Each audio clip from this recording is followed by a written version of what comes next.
দেখছেন ATN news happening পয়েন্টের আজকে আয়োজনে আপনাদের সবাইকে আমন্ত্রণ জানাচ্ছি। আমি জান্নাতুন নাহার জাকিয়া। দর্শক, আমরা বেশ কিছুদিন আগেই কোরবানি ঈদ পালন করে আসলাম এবং এখন আমরা দেখতে পাচ্ছি যে যতগুলো পশু আসলে বিক্রি হয়েছে তার চেয়ে বেশি এখন অবিকৃত রয়ে গেছে এখনো পশু, এবং তা নিয়ে আসলে অনেক জল্পনা কল্পনা রয়েছে নানাজনের কাছে যে কেন বড় গরুগুলো এখনো পর্যন্ত অবিকৃত হয়ে গেল।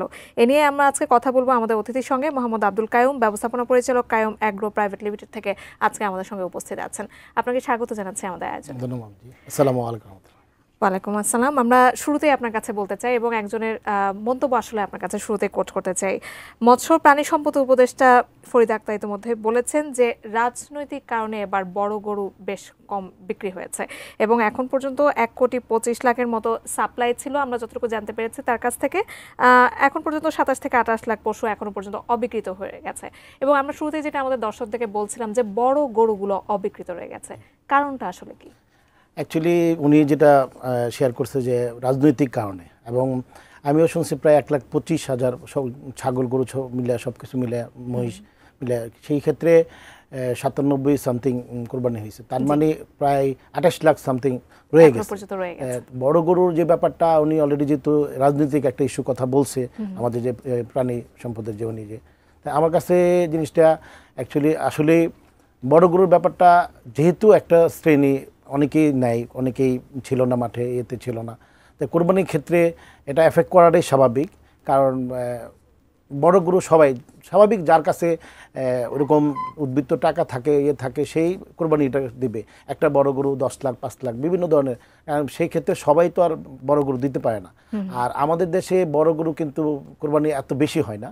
গরু কোরবানি হয় সাধারণত আসলে ছোটোগুলাই, মানে 1.5 থেকে 2 লাখ। এই বড় গরুগুলো যে উনি যে কথাটা, ওনার কথাটাই আমি আসতেছে যে এই জিনিসটি আমাদের প্রবলেম যে এখন কেন হইল না এই জিনিসটা। কারণ ওইরকম দেওয়ার মতো অনেকেই নেই, বা বিভিন্নভাবে যেহেতু একটা রাজনৈতিক ব্যাপার হয়ে গেছে আমাদের এখানে, একটা 5ই আগস্টের একটা ঘটনা হয়েছে, সেই ক্ষেত্রে এই জিনিসটা আমাদের এফেক্ট হয়েছে বড় গরুর ক্ষেত্রে। এটাই মূলত অনেকেই বিভিন্ন, যেহেতু একটা আমি আসলে ওইটা রাজনৈতিক ব্যাপারটা আমি আনতে চাচ্ছি না, কিন্তু মূলত এই কারণেই এটা হয় নাই। কারণ যারা দিবে তারা কেউ বাড়িতে আসতে পারতেছে না।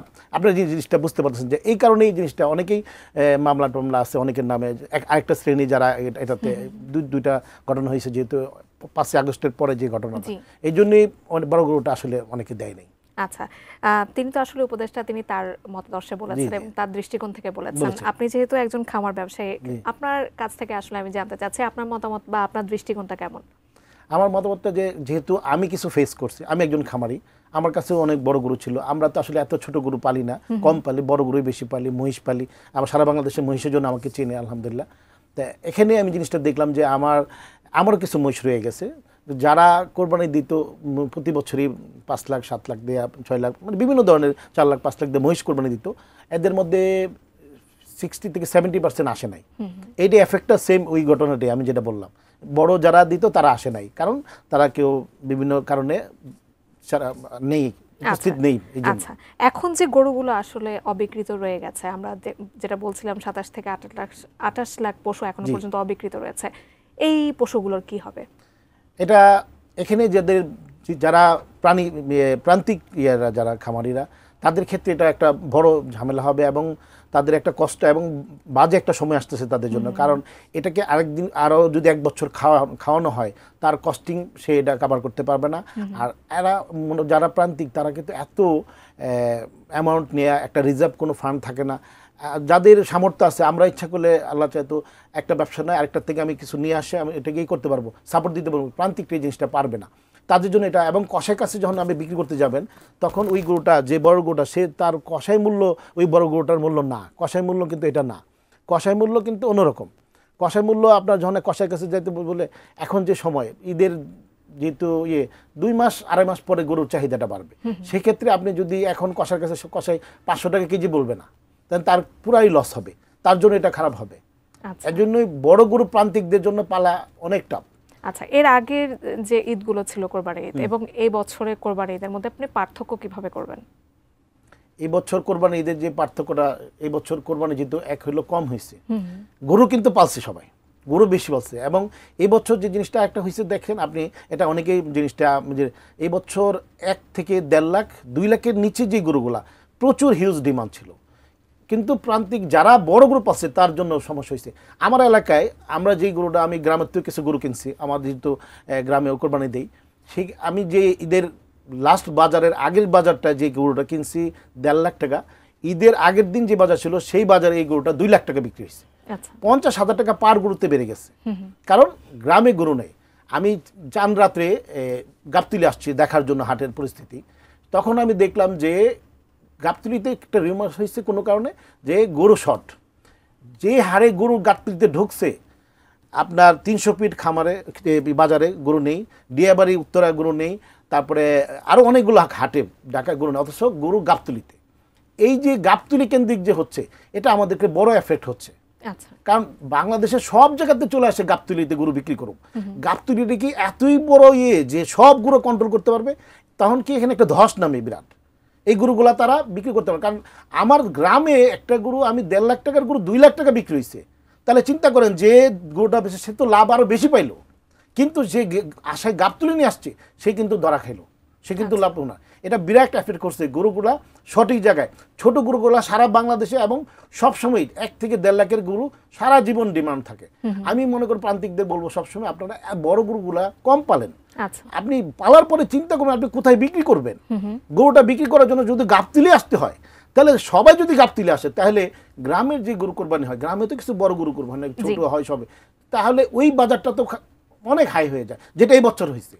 সবাই বলছে এই বছর খারাপ যাবে বাজার, কিন্তু ছোট গরু মাঝারি সাইজের গরুর বাজার ভালো গেছে। বড় গরুর বাজার আমি প্রথমে বলছি যে কিছু খারাপ যাবে, আসলে বড় গরু, কারণ ক্রেতা থাকতে হবে, তারা নেই মাঠে, একটা শ্রেণী মাঠে নেই, এই জন্য এফেক্ট হয়েছে বড় গরু। আচ্ছা, দামের ক্ষেত্রে কেমন স্থিতিশীলতা আপনারা দেখতে পেয়েছেন? যেমন আমরা যদি বলি যে আপনিও বলছিলেন যে ছোট এবং মাঝারি গরুর চাহিদা এবার বেশ ভালো ছিল, কিন্তু শেষের দিকে দেখা গেছে যে অনেক বিক্রেতাই গরুর দাম ছেড়ে দিতে চেয়েছেন, যেমন 12 লাখের গরু তারা 5 লাখ কমেও ছেড়ে দিতে চেয়েছেন, এমন অনেক শোনা গেছে।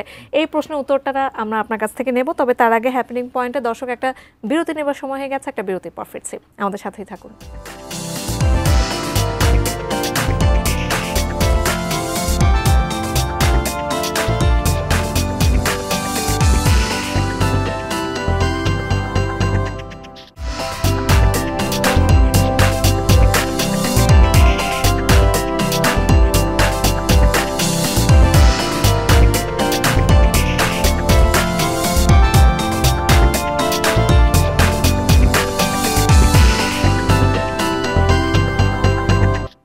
বিরতির পর আরও একবার আমন্ত্রণ জানাচ্ছি আমাদের আজকে হ্যাপেনিং পয়েন্টে, এবং আমরা আজকে কথা বলছিলাম বড় গরু কেন কম বিক্রি হলো এবার কোরবানিতে। আমরা বিরতিতে যাবার এক মুহূর্তে আপনার কাছ থেকে দামের স্থিতিশীলতা প্রসঙ্গে আসলে জানতে চাচ্ছিলাম। অনেক বিক্রেতাই দেখা গেছে 12 লাখ টাকা দাম চেয়েছেন, কিন্তু শেষ মুহূর্তে এসে তারা 5 লাখ টাকায়ও বিক্রি করে দিতে রাজি হয়েছেন। এই জিনিসগুলো আসলে কেন? এটা কিন্তু আপনাকে ধন্যবাদ। এই জিনিসটা কিন্তু প্রতি বছরই হচ্ছে, এবং এটা বেশিরভাগ ক্ষেত্রে গাবতলী কেন্দ্রিক হচ্ছে এই জিনিসটা বেশি, আশেপাশে কিছু হাটে হচ্ছে। এই যে বড় গরুটা আপনার সঠিক যখন একটা দাম পান, আমি বিক্রি করুম 5 থেকে 6 লাখ, আমার যদি টার্গেট থাকে, আমি 12 লাখ চেয়ে তো লাভ নাই। আমি যদি লাস্টে যদি 5 লাখে বিচ্ছি, এবং কিছু শ্রেণীর লোক এখন এই সিচুয়েশনের কারণে বিভিন্ন নিউজ বিভিন্নভাবে পাওয়ার কারণে যে গাবতলীতে যখন বাজার ফল্ট করে, সে লাস্ট বাজার আসায় অপেক্ষা করে, যেরকম বড় গরু কিনবো 6 লাখ টাকার গরু আমি 3 লাখ টাকা কিনবো, সে ওইটার জন্য ওয়েট করে যে এইরকম বাজার রেগুলার হচ্ছে, এবং কয়েক বছর কিন্তু এই সিরিয়ালটা হচ্ছে। কান্নাকাটি করে, ওই প্রধানমন্ত্রীর কাছে আবদার করে আমার গরুটা কেনার জন্য। এমন কিছু হাস্যকর ঘটনা হয় যে গরু নিয়ে আসছে, সে প্রধানমন্ত্রীকে অমুকের কাছে গরু বিক্রি করবে, আমার গরুটা কিনেন, অমুক আপা অমুক, বিভিন্ন ঘটনা হচ্ছে। এই জিনিসটা কেন হচ্ছে? এই জিনিসটা তো আপনি সঠিক দাম চান এবং সঠিক দাম পাওয়ার সাথে সাথে বিক্রি করে দেন। আপনি আপনার গরুটা যদি বিক্রি, আপনি 3 বছর পারলেন, 3 লাখ টাকা খরচ হলো, গরুটা কিনলেন 2 লাখ টাকা দাম, কত 5 লাখ টাকা মনে করেন, তা আপনি 6 লাখ টাকা পেলে এটাকে ছেড়ে দেন, 1 লাখ টাকা লাভ হয়েছে। আর আপনি 12 লাখ টাকা আশা করবেন, 12 লাখ টাকা হইতেও পারে না হইতে পারে। এই জিনিসটাই হচ্ছে লাস্টে, সেই কাজটাই হচ্ছে লাস্টে। আসল দামে ওই ন্যায্য দাম তো তাহলে ওইটাই হচ্ছে। তাহলে আমি রেগুলার দেখতেছি যে এই জিনিসটা কয়েক বছর ধরে টানা হচ্ছে, যে 12 লাখ চাই, 15 লাখ চাই, 20 লাখ চাই, এই গরু 7 লাখ 8 লাখ টাকা বিক্রি করে, 6 লাখ টাকা বিক্রি করে। তাহলে কেন এই দামটা চাওয়া হচ্ছে? আচ্ছা, এই দামটা চাওয়ার কারণটা এতে তো জিনিসটা খারাপ হচ্ছে। আপনি যেহেতু 6 লাখে বিক্রি হচ্ছে, এবং যেহেতু বড় গরুর বাজার প্রতি বছরে এবং রেগুলারই 3-4 বছর আমরা দেখতেছি বড় গরুর বাজার ফল্ট করে, বড় গরুর বাজারগুলা গাবতলীতে প্রায় সময় ঘটনা হচ্ছে। এই শিক্ষাটা তারা নিচ্ছে না, যে আমি কেনই বড় গরু পালতে যাচ্ছি, পালার পরে আমাকে বিক্রি করা টার্গেট থাকতে হবে যে আমি সর্বোচ্চ রেটে 50,000 2-3 বছর পাইরা 50,000 1 লাখ টাকা লাভ হইতে পারে, আমি 5-6 লাখে বিক্রি করতে হবে, তাহলে সেটা বিক্রি করা না। 12 লাখ চাই আমরা 5-6 লাখ, তাহলে 12 লাখ চাওয়ার সময় ওই কাস্টমারটা তখন তার ওই দাম বলবে 5 লাখ, সে তো ছাড়বে না। লাস্টে যখন 5 লাখে ছাড়লো তো লাভ কী হলো? আমি এটাই মনে করি যে এই জিনিসটা ঠিক না, এই যে উল্টাপাল্টা দাম চায় পরে যে সেটাকে চলে আসা। তাহলে এটা বাজারটা সবাই জানতেছে, বাজার লাস্টে ফল করে, সবাই লাস্টে টার্গেট থাকে। অনেকে চিন্তা করে যেরকম বাজার ফল করবে আমি কম সস্তায় কিনবো। যারা আসলে এই যে গরুগুলো খামারে পালছেন, যারা বড় ব্যবসায়ী আছেন, তারা তো আসলে জানেন যে কোন ফিডটা তারা গরুকে খাওয়াবেন এবং তাদের নিশ্চয়ই একটা পরিকল্পনাও রয়েছে সে বিষয়ে। কিন্তু যারা ছোট খামারি আছেন বা মৌসুমী ব্যবসায়ী যারা আছেন, যারা ঈদকে কেন্দ্র করে আসলে গরুগুলো নেন এবং বড় করেন, সেক্ষেত্রে এই কোরবানি ঈদকে ঘিরে আসলে তারা কতটা ক্ষতিগ্রস্ত হলেন? এবং অনেক খামারি আছেন যারা ব্যবসা আসলে সংকুচিত করার কথাও ভাবছেন, এ নিয়ে আপনার মতামত কি? আমরা একটা জিনিস যে বিভিন্ন খামার হয়েছে বিভিন্ন ইয়েভাবে আমরা নিউজে পাই, কিন্তু খামার যে বন্ধ হচ্ছে এই নিউজটা আমাদের কাছে আসে না। এই যে একটা নীরব ইয়ে থাকে এখানে, এই জিনিসটা আমরা অনেক দেখছি। আমাদের আশেপাশে অনেক খামার বন্ধ হয়ে গেছে, করার আগে বিভিন্ন ইয়েতে আসে, বিভিন্ন যখন রানিং থাকে, কিন্তু যখন বন্ধ হয় কেউ জিনিসটা বলে না। অনেক খামারই বন্ধ হয়ে গেছে। কারণ কি, আপনার অনেকের খালি যে বড় গরুর ছোটো গরু অনেকের গরু বিক্রি হয় নাই, অনেক এরকম রয়ে গেছে। আমি বিভিন্ন জায়গাতে খবর পাইছি যে অনেকের গরু রয়ে গেছে, মিয়ারের মহিষ রয়ে গেছে। এই শ্রেণীর অনেকেই যাদের সামর্থ্য আছে তারা পালবে, যাদের না তারা কিন্তু বন্ধ করে দেবে, কষার কাছে বিক্রি করে আর করবো না খামার, এরকমই হচ্ছে। এটা কিন্তু আমাদের জন্য ক্ষতি। এই সেক্টরটাকে সঠিকভাবে ইয়ে না করতে পারলে ক্ষতি। এবং আমি যেটা বারবারই বলবো যে কেন হচ্ছে, সেটা হলো যে এই বছর টোটালি প্রচুর ইন্ডিয়া থেকে, বার্মা থেকে, টেকনাফ হয়ে বিভিন্ন জায়গা হয়ে গরু আস্তে আস্তে, এটা আমাদের জন্য ক্ষতি। কোনোভাবে এটাকে বন্ধ করার কোনো উদ্যোগ নেওয়া হয় নাই, যেভাবে বলা হোক। আমার কাছে মনে হয়, আমি বাকিটা জানি না এটা আসলে কেন বন্ধ করা হয়নি। আমরা যতটুকু জানি যে এবার দেশীয় গরু দিয়ে কোরবানি একটা ব্যাপার বেশ লক্ষ্য করা গেছে, কিন্তু এই যে আপনি বলছেন বার্মা এবং ভারত থেকে আরো গরু ঢুকছে বাংলাদেশে, সারা বছরই আগেই কেন বন্ধ করা হলো না? এটা আমাদের জন্য, হ্যাঁ, এটা কেন যারা কর্তৃপক্ষ এটা দায়িত্ব আছে তাদের এটা আসলে উচিত, কেন এটাকে বন্ধ করা। কারণ আমি গাবতলিতে যে পরিমাণ বলদ গরু, বিভিন্ন গরু দেখছি, এই গরুগুলা যদি এই পরিমাণে না থাকতো তাহলে অন্য অন্য গরুগুলা বিক্রি হয়ে যেত। এত বলদ গরু আমি বাংলাদেশে এই প্রথম, অনেক আগে যাই হয়েছে এই কয়েক বছরে গাবতলিতে, গত এই লাস্ট যে গাবতলিতে কোরবানি হাটে যে বলদ গরু আর অন্যান্য গরুগুলো দেখছি, এগুলা বাইরে থেকে আসা, বিভিন্ন দেশ বিভিন্নভাবে আসা, এইগুলো তো আমাদের দেশীয় গরু না। এই দেশীয় গরু যদি কি করতে হয়, তাহলে বর্ডারকে, আমি বারবার আগেও বলছি যে আপনাকে বর্ডারকে ফুললি সিল করতে হবে যে গরু আসবে না। আর যদি না করেন তাহলে সারা বছরই আসতে হবে। আমি তাহলে গিয়ে বাজার কমবে, আমি সস্তায় কিনবো, সস্তায় দিতে পারবো। আমি যখন দাম দিয়ে কিনবো আমি কীভাবে দিব? এই গরুগুলো সবাই আসছে, কিন্তু সে এই বর্ডারটাকে যে কোনোভাবে নিয়ন্ত্রণ করা দরকার, যাতে ফুললি বর্ডার ক্লোজ থাকে। এবং কোরবানির আগে গরু আসার একটা রিউমার যে ছড়ে, এই জিনিসটাতে না হয়। কেন কোরবানির আগে গরু আসবে? গরু না আসলে কোনোভাবে আসবে না। আর যদি আসতে হয় সেটা সঠিকভাবে নিয়মের মধ্যে সারা বছর আসুক। আমার একটাই স্লোগান যে এটা করুক। আমরা খামারদের পক্ষ থেকে এই জিনিসটা আছে, ভাই গরু আসলে সারা বছর আসবে, আমাদের সমস্যা না, আমরা ওই গরুগুলো লালন পালন করবো। ইন্ডিয়াতে কেন, যে কোনো দেশের থেকে গরু আনেন, কিন্তু সারা বছর আসবে, সেটা নিয়মের ভিতরে। আর না আসলে টোটালি ক্লোজ করতে হবে, বলবে বর্ডার ক্লোজ, তারপরে গরু ঢুকতেছে। গাবতলিতে যে গরুগুলা, বড় বড় গরুগুলো কোত্থেকে আসলো, নিশ্চয়ই কোথাও তো ঢুকছে। এই জিনিসটা কেউ ফাইন্ড আউট করে না, করা দরকার ছিল এটা। আমি নেক্সটে যেই আসবে তাদেরকে বলবো, সরকারের পক্ষে যারা থাকবে, আপনার এই জিনিসটা আমাদের করেন, নাহলে খামারিরাও ধ্বংস হয়ে যাবে এবং প্রান্তিকরাও ধ্বংস হয়ে যাবে। কারণ আমরা একটা গরু নিয়ে আসতেছি, গরু যখন বাজারে হিউজ থাকবে, অথচ দেখেন গ্রামের বাজারে গরু নেই। গাবতলিতে ঈদের দিন রাত, মানে চাঁদ রাতের রাত্রেও বিশাল লাইন গরুর, মানে সব গাবতলি চলে আসতেছে। একটু ছোট গরু শর্ট পড়ছে, কোথাও থেকে নিউজটা পাইছে, সবাই গাবতলি চলে আসতেছে। 300 ফিটে গরু নাই, ডিয়াবাড়িতে গরু নাই, দোলাইর খাল হাটে গরু নাই, অনেক জায়গায় আমাকে ফোন দিয়েছে আমাদের হাটে গরু নাই, ওই হাটে গরু নাই। তাহলে সব গরু গাবতলি চলে আসতেছে, এটা তো হইলো না। সব জায়গায় যাতে সঠিকভাবে ইয়ে হয়, আর গাবতলি কেন্দ্রিক জিনিসটা বন্ধ করতে হবে, সবাই গাবতলিতে আসতে হবে, এই জিনিসটা খারাপ। আচ্ছা, গরুকে আসলে প্রাকৃতিকভাবে বড় করার উপায়গুলো আসলে কি আপনি যদি একটু বলতেন, এবং সেই সাথে স্টেরয়েড ছাড়া একবারে প্রাকৃতিকভাবে অবশ্যই এটা কিভাবে বড় করতে করা সম্ভব। আমি নিজে সেটা প্রমাণ, বাস্তব সত্য যে আমরা মনে করছিলাম যে গরুকে কিভাবে করে, অনেকে বিভিন্ন কথা শুনি, এটা ব্যবহার করে, ওই এটা ব্যবহার করে। আমি নিজে দেখছি যে সঠিক গম, ভুসি, কোড়া, যেটা আমরা গ্রাম্য যে, এবং খড়, এবং যে মনে করেন যে ভুট্টার ফাঁকি, আরও জিনিস আমরা যেটা ইউজ করি, এবং বিশেষ করে যেটা ন্যাচারাল, মানে অন্য কোনো কিছু দরকার পড়ে না, সেটা দিয়েই আমরা স্বয়ংসম্পূর্ণ। এবং 1 টন 1100, 1200, 1300 কেজি মহিষ এবং গরু প্রায় আমার খামারে আমি নিজে করছি। তার মানে কি, আমি আগে যেটা শুনতাম আসলে সম্ভব, তার যত্নটা সঠিক, খাওয়ার নিয়মটা, রেশিওটা সঠিক। মানে অনেকেই পেট ভরে খাবার দিচ্ছে, খাবারের রেশিওটা তো সে জানতেছে না। এটা হলো তার মানে কোনটা তার কাজে লাগবে। এখন মনে করেন যে কুড়াই খাওয়াইলেন, কুড়াটা বেশি দেওয়া যাবে না।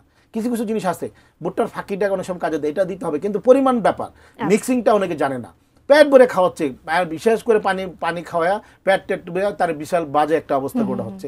কারণ কি সঠিক খাবারটা প্রোটিন কিভাবে হবে সঠিক নিয়মে দিলে ও গরু সুস্থ থাকবে, এবং এটা নিয়ে টেনশন নাই। অনেকে উল্টাপাল্টা খাওয়ানোর পরে এই গরুটা 4 মাস 5 মাস পরে গরুটা স্টক করে প্রচুর গরু, আল্লাহর রহমতে আমাদের এরকম হয় না। কারণ কি আমরা ন্যাচারাল ভাবে খাওয়াই। উল্টাপাল্টা যারা খাওয়ায় তাদের গরুগুলো কিন্তু স্টক করে, আমি বলবো না অনেকে এই কাজটা করে, যারা করে তাদের জন্য। আমরাও দেখেছি যে কোরবানির বাজারে আসলে বেশ অনেক বড় বড় গরুগুলো স্টক করতে আমরা প্রায় সময় দেখে থাকি, এবং এই কোরবানিকে একদিনে না 4টা কি 5টা গরু গাবতলীতে মারা গেছে। জি, কোরবানিকে কেন্দ্র করে আসলে চমকপ্রদ অনেক নাম দেওয়া হয় গরুর, এবং বিশাল বিশাল গরু আসলে আনা হয় ক্রেতা যারা আছেন তাদেরকে দৃষ্টি আকর্ষণ করার জন্য।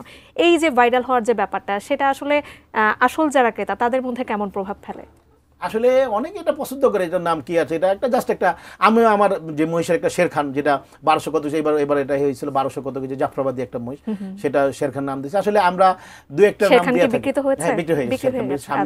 সামনের জন্য আমরা চ্যাম্পিয়ন নামে একটা মুর্রা মহিষ, আমি তো মহিষটাই বেশি করি যেহেতু মুর্রা চ্যাম্পিয়ন, সেটা অলমোস্ট 1100 কেজি, এটা সামনের জন্য আমরা রেডি করছি। মহিষের চাহিদা কেমন? আলহামদুলিল্লাহ মহিষের চাহিদা ভালো, তবে এই বছর একটু কম। ওই যে বললাম যে বড় কোরবানি এটা নিয়ে এফেক্ট হয়েছে, এই জন্য মোটামুটি কিছু রয়ে গেছে, বাকিগুলো সেল হয়েছে আলহামদুলিল্লাহ। তাই মহিষের চাহিদা ভালো, দিন দিন বাড়তেছে। আমাদের আয়োজন একেবারে শেষ পর্যায়ে আমরা চলে এসেছি। আমরা যদি আপনাকে শেষেই বলতে চাই যে সামনে ঈদকে কেন্দ্র করে আপনার প্রত্যাশা কেমন রাখছেন? আমার কাছে যেটা মনে হচ্ছে সামনে ঈদ যে কোরবানি খুবই ভালো যাবে, আমার কাছে এরকম মনে হচ্ছে না। কারণ আমি বরাবরই বলবো যে 1.5 থেকে 2 লাখের ভিতরে এই গরুগুলা, 1 লাখ থেকে 2 লাখের ভিতরে গরুগুলা সবসময় ভালো যাবে। বড়গুলো দেখে শুনে বুঝিয়ে তারপর আপনারা পালবেন, কারণ পরে নিয়ে কান্নাকাটি করার আগে চিন্তা করে নেন আপনি গরুটা না বিক্রি করতে হলে কি হবে। অতএব আপনারা নেক্সটে সামনে কোরবানির জন্য ছোট ধরনের গরু রাখেন। এটা এই বছর খুবই ভালো গেছে এবং যথেষ্ট লাভবান হয়েছে। বড় গরুগুলা বেশিরভাগ ক্ষেত্রে মানুষ সেল করতে পারে নাই, খামারিরা অনেকে রয়ে গেছে। অতএব সামনের জন্য আপনারা ছোট গরুগুলা পালেন, যে কোনো জিনিস মানে কম বাজেটের। কারণ দেশের পরিস্থিতি যেহেতু অলরেডি দেখেন ইরান এবং ইসরায়েলের যুদ্ধের যে ব্যাপারটা, এটা আমাদের এফেক্ট করবে ব্যবসার মধ্যে অনেক কিছু। আমরা মনে করি যে একটু বুঝে শুনে সবাইকে পালা উচিত এবং বড় বাজেটে না যাওয়া উচিত। ছোট সামনের বছরও মনে হয় পরিস্থিতি এরকমই যাবে, ছোট গরুর প্রতি বেশি হবে, মানে 1 লাখ থেকে 2 লাখের ভিতরে যেটা আমরা বুঝলাম। এবং আমরা কথা বলছিলাম আসলে বড় গরু কেন কম বিক্রি হলো, সেটা নিয়েও আমরা আজকে আমার আলোচনায় কথা বললাম আপনার সঙ্গে। অসংখ্য ধন্যবাদ আমাদের আজকে আয়োজনে যুক্ত হওয়ার জন্য আপনাকেও ধন্যবাদ, এবং আপনার এটিএস নিউজকে অসংখ্য ধন্যবাদ যে আমাকে এই সুযোগ করার জন্য এখানে কথা বলার। আসলে আমি খুব ছোট, আমি নিজেকে এত কিছু এই যোগ্য মনে করি না, তারপরে যেহেতু আমি কিছু বলছি, আমার দ্বারা ভুল হইতে পারে, আমি সবার কাছে ক্ষমা চাচ্ছি। এবং সবাই বারবার আমি একটা স্লোগান দিই যে দেখে শুনে বুঝে খামার করবেন এবং সঠিকভাবে কিছু অভিজ্ঞতা রাখেন। খামার চালাইতে গিয়ে কিছু অভিজ্ঞতা না রাখার দরকার আছে, খাবার কিভাবে দিবেন এটা দরকার। এবং আপনারা টিভি মিডিয়ায় বিভিন্ন কিছু দেখে খামার করবেন না, আরেকজনের কথায় খামার করবেন না। সবসময় একটু চিন্তা ভাবনা করে নিজের অভিজ্ঞতা দিয়ে বুঝে তারপরে খামার করেন। এবং বিশেষ করে আমি বারবারই বলবো যে ইন্ডিয়ার থেকে আসা বা বিভিন্ন জায়গা থেকে আসা যেই গরুগুলা নিয়ে কথা হয়, এটা সঠিকভাবে নিয়ন্ত্রণ করা সরকারের পক্ষে আপনাদের মাধ্যমে জানাচ্ছি আকুল আবেদন আমাদের খামারি এবং প্রান্তিকের পক্ষ থেকে, যে এই আশা যে গরু নিয়ে বার্মা থেকে আসবে, অমুক জায়গা থেকে আসলে সারা বছর আসবে, কোনো বন্ধ থাকবে না। আর না আসলে একবারই সিলগালা করবেন, তারপরে দেখেন আমরা স্বয়ংসম্পূর্ণ আমরা পারি কিনা। আমি একবার আমার আকুল আবেদন, আমি একবার দেখতে চাই 1 বছর কোনো 1 পিস গরু আসবে না, আমরা কি করতে পারি, এটা আমার দেখার ইচ্ছা। অসংখ্য ধন্যবাদ। দর্শক, আজকে আমরা কথা বলছিলাম কাইয়ুম এগ্রো প্রাইভেট লিমিটেডের ব্যবস্থাপনা পরিচালক মোহাম্মদ আব্দুল কাইয়ুমের সাথে, এবং তিনি বলছিলেন আসলে এবারে ঈদের অভিজ্ঞতা প্রসঙ্গে, এবং যারা খামার করতে চাচ্ছেন তাদের জন্য তিনি একটা কথা বলেছেন, যারা খামার করবেন দেখে শুনে খামার করবেন। আজকে ছিল হ্যাপেনিং পয়েন্ট। অন্য কোনো দিন নিশ্চয়ই আমরা অন্য কোনো বিষয় নিয়ে আবার আপনার সামনে চলে আসবো। ততক্ষণ পর্যন্ত এটিএন নিউজের সঙ্গে থাকবেন। ধন্যবাদ।